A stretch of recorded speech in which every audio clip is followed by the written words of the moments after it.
ಗೌರವಿಸಬೇಕು.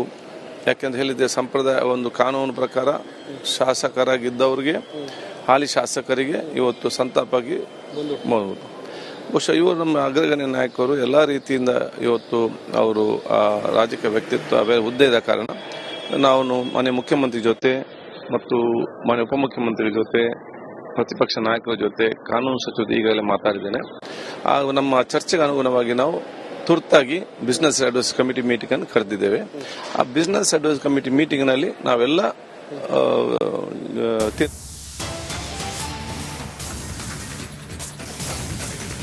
ಕೆಲವೇ ನಿಮಿಷಗಳಲ್ಲಿ ಸೋಮನಹಳ್ಳಿಗೆ ಡಿಕೆಶಿ ಭೇಟಿಯಲ್ಲಿ ನಡೀತಾ ಇರುವಂತಹ ವ್ಯವಸ್ಥೆ ಬಗ್ಗೆ ನೋಡ್ತಾರೆ. ನೋಡಿ, ನಾನು ಅದೇ ಹೇಳಿದ್ದು, ಅವರು ಸರ್ಕಾರ ಪ್ಲಸ್ ಕುಟುಂಬ ಅಫ್ಕೋರ್ಸ್ ಅದು ಕೂಡ ವೆರಿ ಇಂಪಾರ್ಟೆಂಟ್ ಆಗುತ್ತೆ. ಯಾಕಂದ್ರೆ ಅವರೇ ಕುಟುಂಬ ಕೂಡ ಆಗುತ್ತೆ. ಆಮೇಲೆ ಇದನ್ನ ಅವ್ರು ಬಿಜೆಪಿ ಆಗಿದ್ರು ಕೂಡ ಅದು ಕಾಂಗ್ರೆಸ್ ನಾಯಕನೇ. SM ಕೃಷ್ಣ ಕಾಂಗ್ರೆಸ್ ನಾಯಕನೇ ಈಗಲೂ ಕೂಡ. ಅದು ಎಸ್ಪೆಷಲಿ ಸಿದ್ಧಾರ್ಥ್ ಅವರ ನಿಧನದ ನಂತರದಲ್ಲಿ DK ಶಿವಕುಮಾರ್ ಅವರು SM ಕೃಷ್ಣ ಅವ್ರ ಕುಟುಂಬಕ್ಕೆ ಬಹಳ ಸಪೋರ್ಟಿವ್ ಆಗಿದ್ರು. ಮದುವೆ ಮಾಡ್ಕೊಟ್ಟಿದ್ ಮಾತ್ರ ಅಲ್ಲ, ಅದು ಅದರಲ್ಲಿ ನೋಡಿ 2-3 ಸಿದ್ಧಾರ್ಥ್ ಅವರ ಪತ್ನಿ ಅವರ ಹೆಸರೇನು ಮರ್ತೋಯ್ತು ನನಗೆ, ಶಾಂಭವಿ ಸಮಥಿಂಗ್ ಏನಿರ್ಬೇಕಲ್ಲ.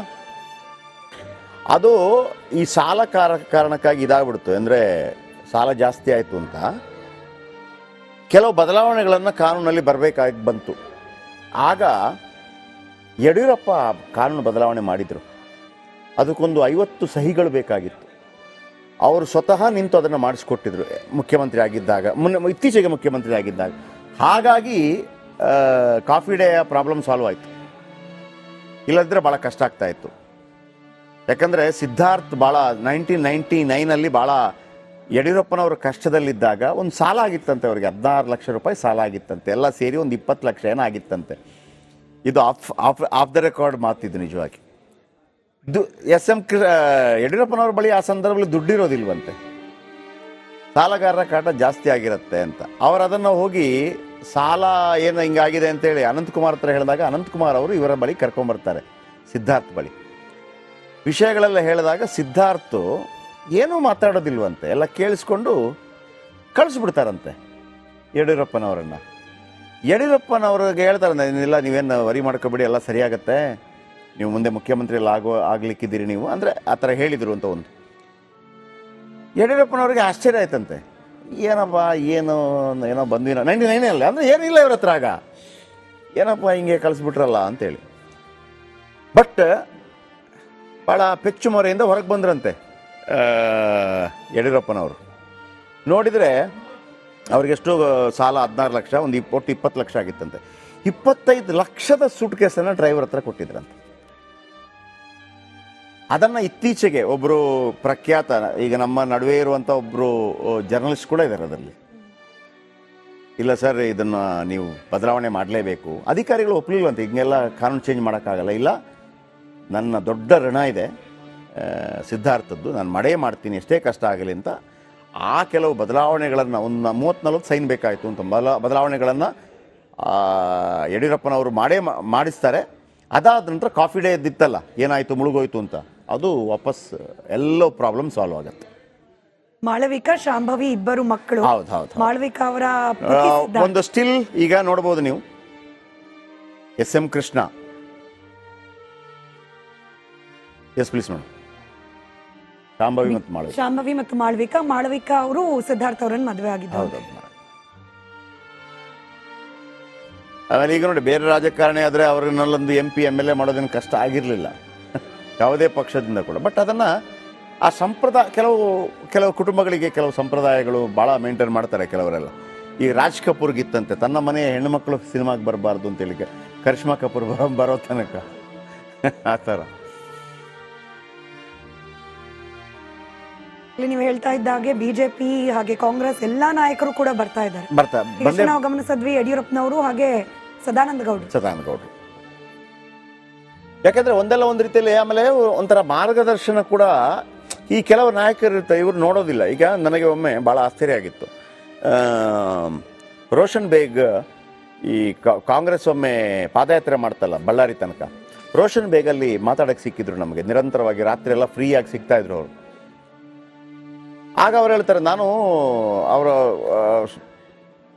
ಶಿವಾಜಿನಗರದಿಂದ ಎಲೆಕ್ಷನ್ ನಿಂತಾಗ ಕೋಲಾರದ ರಮೇಶ್ ಕುಮಾರ್ ಒಂದು ಕಾರ್ ಕಳಿಸ್ಕೊಡ್ತಾರಂತೆ, ನಿನ್ಗೆ ಇಟ್ಕೋಪ್ಪ ಅಂತೇಳಿ. ಅಂದರೆ ರಾಜಕಾರಣಂಗೆ ಒಬ್ಬ ನಾಯಕ ಬೇಕು, ಮತ್ತೊಬ್ಬರು ಈ ಥರ ಇರ್ತದೆ. ಆಮೇಲೆ ಎಚ್ ವಿಶ್ವನಾಥ್ ಹೇಳ್ತಾ ಇದ್ರು, ನನ್ನನ್ನು ಅವಕಾಶ ಕೊಟ್ಟಿದ್ದು ಜಾಫರ್ ಶರೀಫ್, ಇಂದಿರಾ ಗಾಂಧಿ ಬಗ್ಗೆ ಮಾತಾಡಿ ಅಂತಂದರು. ಇಂದಿರಾ ಗಾಂಧಿ ಬಗ್ಗೆ ಮಾತಾಡಿದೆ. ತುಂಬ ಜನ ಇದ್ದರು ಅಲ್ಲಿ ಕಾಂಪಿಟೇಟರು. ನಾನೊಬ್ಬ ಕುರುಬ ಸಮುದಾಯದ, ನನಗೆ ಟಿಕೆಟ್ ಕೊಟ್ಟರು ಮೈಸೂರಲ್ಲಿ, ಗೆದ್ದು ಬಂದೆ. ಒಬ್ಬೊಬ್ಬರು ಆ ಥರ ಇರ್ತಾರೆ. ಅಂಥ ಒಂದು ಪ್ರವೃತ್ತಿಯವರು ಎಸ್ ಎಂ ಕೃಷ್ಣ. ನೀವು ಅವರಿಗೆ ಏನು ಸರ್ ಇವರೊಂದು ನೋಟಿಸ್ ಕೊಟ್ಟಿದ್ದಾರೆ, ನನ್ನ ಕೆಲಸ ಕೊಡಿ, ಹಂಗಿರಲಿಲ್ಲ.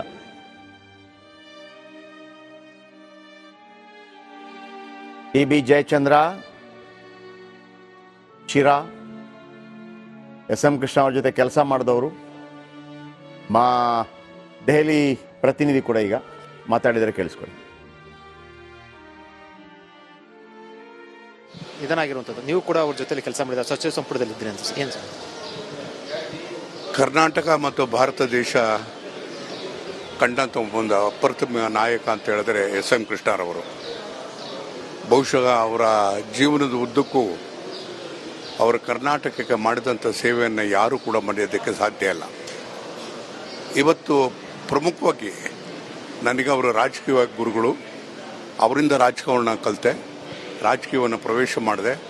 ಇಲ್ಲಿವರೆಗೂ ಕೂಡ ರಾಜಕೀಯದಲ್ಲಿ ಮುಂದೆ ಬರೋದಕ್ಕೆ ಅವರ ಕೃಪೆ ಮತ್ತು ಅವರ ಆಶೀರ್ವಾದ, ಅವರ ಸಹಕಾರದಿಂದ ಮಾತ್ರ ಸಾಧ್ಯ ಆಗಿದೆ.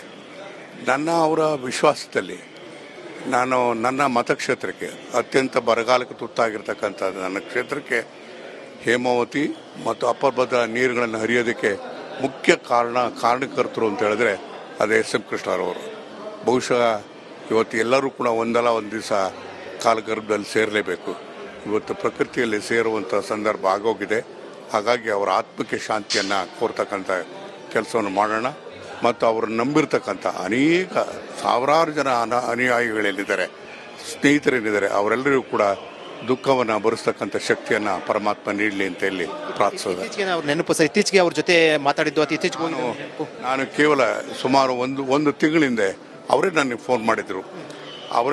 ಅವರು ಹುಷಾರಿಲ್ಲದೆ ಇದ್ದರೂ ಕೂಡ, ಆಸ್ಪತ್ರೆ ಇಲ್ಲದೆ ಇದ್ದರೂ ಕೂಡ ಅವರವರ ಸ್ನೇಹಿತರುಗಳನ್ನು ಫೋನ್ ಮಾಡಿ ಮಾತಾಡ್ತಾಯಿದ್ರು. ಫೋನ್ ಮಾಡಿ ನಾನು ಮಾತಾಡಿದ್ರು ನನಗೆ, ನಾನು ಆದಷ್ಟು ಬೇಗ ನೀವು ಹುಷಾರಾಗಿ ಬರಬೇಕು ಸರ್ ಅಂತ ಹೇಳೋದಕ್ಕೆ ಅವ್ರಿಗೆ ನಾನು ಬರ್ತೀನಿ, ಏನು ತೊಂದರೆ ಇಲ್ಲ, ಡಾಕ್ಟ್ರ್ ಹೇಳಿದ್ದಾರೆ ಇನ್ನೂ ಒಂದು 5 ವರ್ಷ ತೊಂದರೆ ಇಲ್ಲ ಅಂತಕ್ಕಂಥ ಮಾತನ್ನು ಹೇಳಿ ನಗ್ತಾ ಇದ್ರು. ಸೊ ಆ ರೀತಿಯಾಗಿ ಅವರು ಕೊನೆಯವರೆಗೂ ಕೂಡ ನೋವು ಕಷ್ಟಗಳನ್ನು ಅನುಭವಿಸ್ದಲೇ ನಗ್ನಗ್ತಲೇ ಇರ್ತಕ್ಕಂಥ ಕೆಲಸವನ್ನು ಮತ್ತು ಎಲ್ಲದರೂ ಕೂಡ ಧೈರ್ಯವಾಗಿ ಫೇಸ್ ಮಾಡುವಂತ ಮನೋಧರ್ಮ ಅವ್ರದ್ದಾಗಿದೆ. ಒಂದು ತಿಂಗಳಿಂದ ಕೊನೆ ಬಾರಿ ಮಾತಾಡಿದ್ದ ಒಂದು ತಿಂಗಳಿಂದ ಅವರೇ ಫೋನ್ ಮಾಡಿದ್ರು ನನಗೆ. ಏನು ಹೇಳಿದ್ರು ಸರ್ ಸಂದರ್ಭದಲ್ಲಿ? ಆವಾಗ ನಾನು ಬೇಗ ಹುಷಾರಾಗಿ ಬನ್ನಿ ಸರ್ ಅಂತ ಹೇಳಿದೆ. ಬರ್ತೀನಿ ಅಂತಂದ್ರೆ ಎಲ್ಲ ಡಾಕ್ಟರ್ ಹೇಳಿದ್ದಾರೆ ಅಂತ ಹೇಳಿದ್ರು. ನಾನು ಪ್ರತಿ 2 ದಿವಸ 3 ದಿವಸಕ್ಕೊಂದ್ಸರಿ ಡಾಕ್ಟ್ರಲ್ಲಿ ಫೋನ್ ಮಾಡಿ ಡೆವಲಪ್ಮೆಂಟ್ ಏನಾಗ್ತಿದೆ ಅಂತೇಳಿ ತಿಳ್ಕೊಂಡಿದೆ. ಅವ್ರ ಆರೋಗ್ಯ ಸುಧಾರಿಸುವಂಥ ಮಟ್ಟಕ್ಕೆ ಹೋಗಿತ್ತು.